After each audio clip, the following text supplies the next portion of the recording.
नमस्कार मित्रांनो, आपल्या सर्वांचे स्वागत आहे एका नवीन व्हिडिओमध्ये. आज आपण बघणार आहोत बांधकाम परवान्यासाठी आपल्याला एकूण किती खर्च येतो. तर आज आपण बघणार आहोत रेसिडेन्शियल प्रोजेक्टसाठी जो नॉन कंजेस्टेड एरियात आहे, ज्याचा बिल्टअप आहे तो 1562 स्क्वेअर फूट आहे.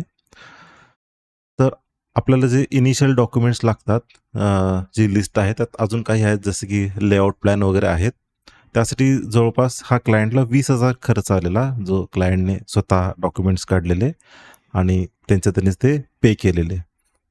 त्यानंतर आपल्याला ज्यावेळेला फर्स्ट स्टेज आपली कंप्लीट होते, ज्यावेळेला ट्रेसिंग वगैरे करून आपण फायनल सबमिट करतो, त्यावेळेला स्क्रुटिनी चार्जेस जवळपास ते 1500-1600 पर्यंत आलेले. हे त्याचे डिटेल्स आहेत बघा. स्क्रुटिनी चार्जेस, प्रोसेसिंग फी आणि जी-एस-टी वगैरे. त्यानंतर जे पोस्ट चार्जेस असतात, ज्याला आपण डेव्हलपमेंट चार्जेस म्हणतो, त्याला जवळपास खर्च आलेला ₹48,444. हां, जसं की land development charges, labour cess, development charges, material stacking charges, स्वच्छता उपकर, हे सगळं मिळून हे ₹48,400 खर्च आलेला. त्यानंतर आपलं ज्यावेळेला कंप्लीशन घेतो, ज्याला आपण ऑक्युपन्सी सर्टिफिकेट टेक्निकल भाषेत म्हणतो, त्यासाठी आपल्याला 2च डॉक्युमेंट लागतात नवीन. तो म्हणजे वन विभागाचा दाखला आणि आरोग्य विभागाचा दाखला.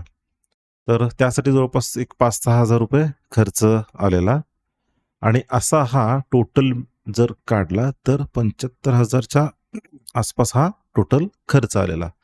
म्हणजे जर आपण टोटल स्क्वेअर फूट जर खर्च बघितला तर ₹48 आपल्याला जवळपास हा खर्च आलेला.